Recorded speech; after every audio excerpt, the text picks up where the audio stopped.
사랑하는 성도 여러분, 세상의 침묵 속에서도 우리를 일깨우시는 말씀은 우리의 힘이 됩니다.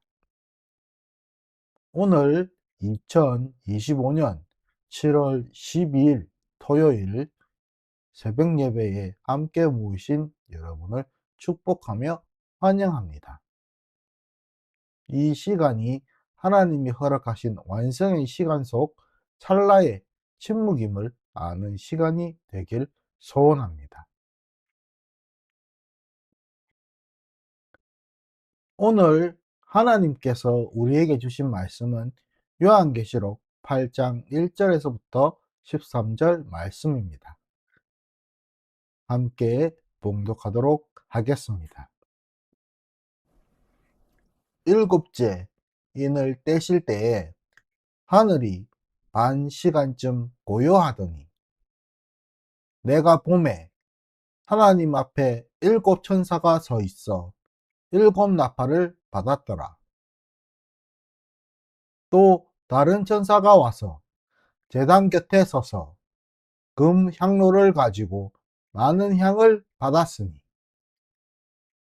이는 모든 성도의 기도와 합하여 보좌 앞 금제단에 드리고자 함이라.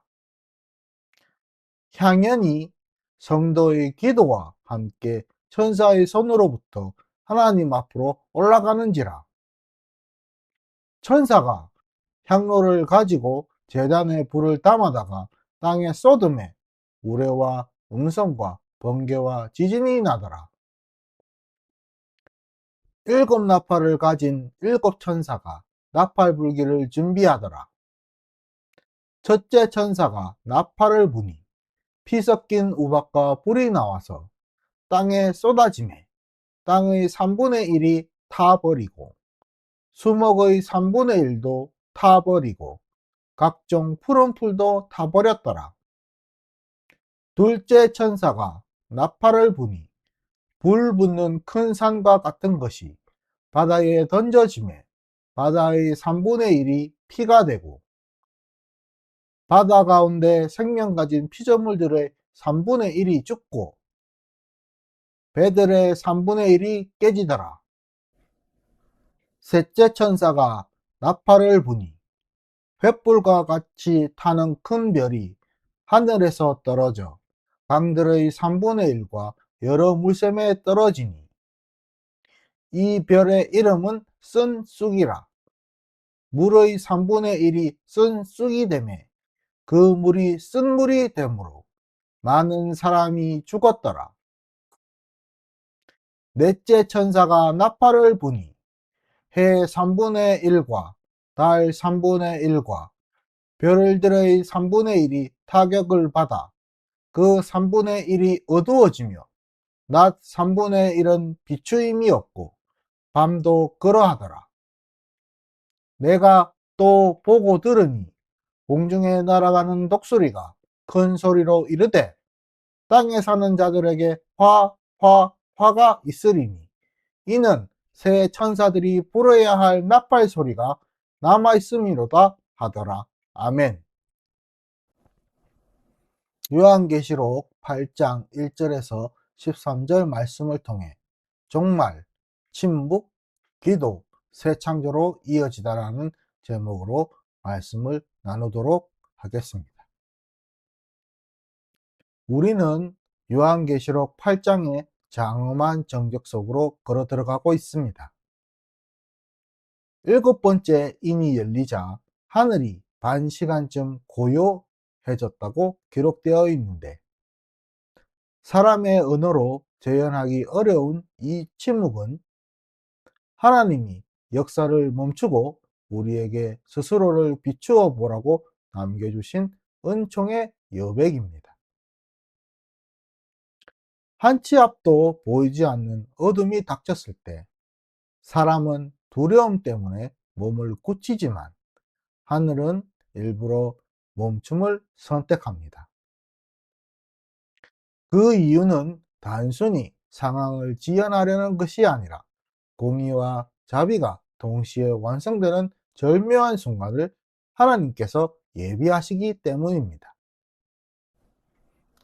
여섯째 인까지 이어진 전 지구적 혼란, 전쟁, 기근, 불안 등은 죄의 파편들이 지구, 지면 전체에 박혀 있음을 보여주지만 하나님은 이러한 죄의 파편에 대한 심판을 폭발적으로 나타내시지 아니하시고 곧장 문제를 끝내시지 않으시고 잠시 하나님의 숨결을 호흡을 고르십니다.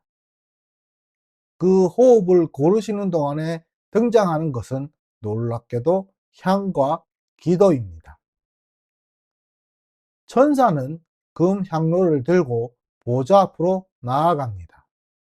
그 향로 안에 담긴 것은 사람들의 회중기도나 읊조리는 말씀 암송이 아니라 시대와 시대를 넘어 세대와 세대를 넘어 시간과 시간을 넘어 과거와 현재와 미래를 넘어 땅에서부터 올라온 모든 성도들의 눈물 어린 간구로서 역사적으로 교회는 폭력과 조롱, 제도적 억압을 견디며 언제까지입니까?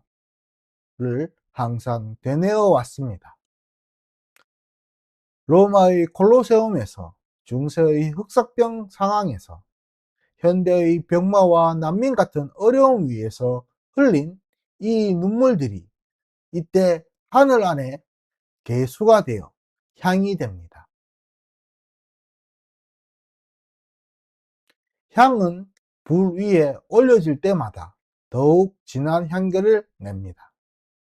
고난 속에서 길어 올려진 우리의 기도는 하나님의 공의를 더 자극하는 불씨가 되는데 성경은 기도를 단지 위로받기 위한 영적 습관으로 그리지 않고 기도는 하나님의 통치에 참여하는 구속사적 도구로, 즉 인간의 자유로운 탄원이 하나님 주권적 계획과 만나는 접점이 됩니다. 향이 보좌 앞으로 올라가자 향로의 불은 땅으로 쏟아집니다. 천둥과 번개, 지진이 뒤따라오고 이어 나팔 4번이 연달아 울립니다. 첫째 나팔이 울릴 때에 땅의 초목 3분의 1이 불타고 둘째 나팔이 울리자 거대한 불붙은 산이 바다에 던져져 생물과 배들을 파괴시킵니다. 셋째 별이 강과 샘에 떨어져 물을 쓰게 하고 넷째 나팔은 해와 달과 별의 빛을 3분의 1을 사라지게 합니다. 이 네 재앙은 자연, 생태, 경제, 문화 모든 영역을 사람의 모든 영역을 순서대로 흔들어 세상을 수술실에 해부대에 올린 듯 파괴시키지만 이 재앙의 목적은 단순한 파괴가 아니며 하나님의 더 깊고 깊은 수술, 즉 창조 전 영역의 정화 작업을 진행하는 과정입니다. 하나님께서 질서의 큰 틀을 다시 뒤집으시는 이유는 오염된 구조를 뜯어내고 창조를 새 창조를 위한 빈 공간으로 만들기 위함입니다. 이때 아주 중요한 통찰 하나가 우리에게 드러납니다.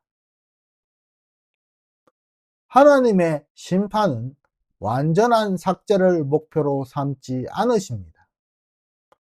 온 땅을 3분의 1씩만 흔드는 이 부분적 심판은 바로 아직 돌아설 사람을 남겨두시려는 자비의 신호로서 나팔 심판은 닫힌 심판이 아니라 열린 심판인 것입니다.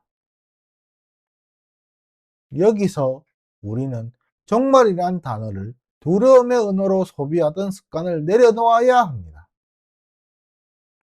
정말은 세계의 붕괴가 아니라 하나님 나라의 건축, 즉 하나님의 창조의 현장으로서 그 창조의 틀을 새 틀로 바꿔 짜는 새 틀짜기입니다. 따라서 그 교회에 동원된 교회, 즉 우리는 두려움 대신 참여를, 체념 대신 기도를 통한 탄원을 선택하도록 부름을 받은 것입니다. 이 부름에 대한 것에 대해 역사는 수없이 증명을 하고 있습니다. 과거 흑사병이 유럽 인구의 3분의 1을 휩쓸 때에 우리가, 교회가 병원을 세우고 고아를 돌본 이야기를 우리는 알고 있습니다. 또 20세기 초 대공황 시기에 이웃을 위한 빵 한 덩어리와 이웃을 위한 소박한 예배당이 도시의 절방을 가로막았다는 증언도 남아 있습니다. 오늘 본문은 그 행동의 근거가 무엇이었는지를 똑똑히 가르쳐 주고 있습니다. 큰 환난에서 나오는 무리가 흰 옷을 입고 보좌 앞에 서 있기 때문입니다. 큰 환난에서 나온 무리가 입은 그 흰 옷은 그들의 도덕으로 희게 된 것이 아니라 어린 양의 피로 씻겨 희게 되었다는 사실이 바로 결정적인 증거입니다.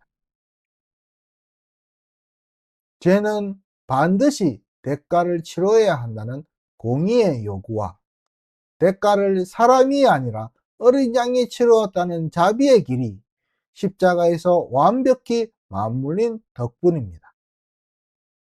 바로 이 진리가 교회를 교회되게, 우리가 우리되게 하는 우리의 심장입니다. 따라서 우리는 침묵의 의미를 이해하는 용기가 필요로 합니다. 하나님의 침묵은 무관심이 아니라 여지를 남기시는 하나님의 은총임을 믿고 조급함 대신에 성찰을 선택하고 기도의 불을 절대 끊어지지 않도록 하는 의지도 있어야 합니다. 억울함이 쌓인 현실과 무너져가는 질서를 외면하지 말고 솔직 담백한 언어로 하나님께 기도하면 눈물 어린 기도가 향로에 담겨 언젠가 그때가 차면 심판과 새 창조를 편안히 맞이하게 하며 그를 위하여 작은 공의와 돌봄으로 실천하며 자기 안에 탐욕을 절제하는 이런 사소한 의지와 선택이 종말의 가치, 즉 고기와 자비를 오늘로 지금으로 당겨옵니다. 혹자는 묻습니다. 나 하나의 기도가, 작은 친절이 정말 역사를 바꿀까? 성경과 역사는 그렇다고 답을 하고 있습니다. 하나님은 거대한 세상의 외침보다 낮은 이의 숨죽인 탄식을 기록하시는 분이십니다. 요한이 본 그 향로 장면이 바로 증거입니다. 지금 내 앞에 놓인 침묵을 어떻게 받아들일 것인가? 무엇을 정직하게 하나님께 아뢰어야 하는가? 어떤 작은 의지와 행동으로 하나님의 공의와 자비를 전파할 것인가? 이들 질문에 진실하게 우리가 답한다면 우리의 평범한 하루가 금 향로에 담겨 하늘 노래를 완성하는 향이 됩니다. 잠시 7장의 마지막 본문을 보면 보좌 앞의 무리가 하나님을 목자로 호칭하고 있습니다. 어린 양이 그들 가운데 목자가 되어 생명수 샘으로 인도하신다고 약속하고 있습니다. 역설 같습니다. 어린 양이 목자라니. 하지만 바로 이 역설 안에 교회의 소망이 들어 있습니다. 가장 약해 보이는 희생이 가장 강력한 보호자가 되어 눈물조차 씻어주는 하나님 나라를 세우기 때문입니다. 그러므로 종말은 파괴가 아니라 그 목자가 우리를 맞이하는 새로운 정원, 새로운 창조입니다. 모진 풍랑과 같은 오늘을 지나도 우리의 발걸음이 그 정원을 향하고 있다면 두려움은 이유를 잃습니다. 마무리하겠습니다. 여러분, 오늘 본문을 통해 침묵, 기도, 작은 선을 선택하며 무거운 죄를 보다 깊고 넓은 그 은혜 아래 우리는 두려움 대신에 참여로, 체념 대신에 소망으로 살아갈 힘을 얻을 때, 언젠가 마지막 나팔이 울릴 때 우리는 흰옷을 입고 어린 양의 목소리로 화답할 것입니다. 어제의 말처럼 구원은 하나님과 어린 양께 있도다.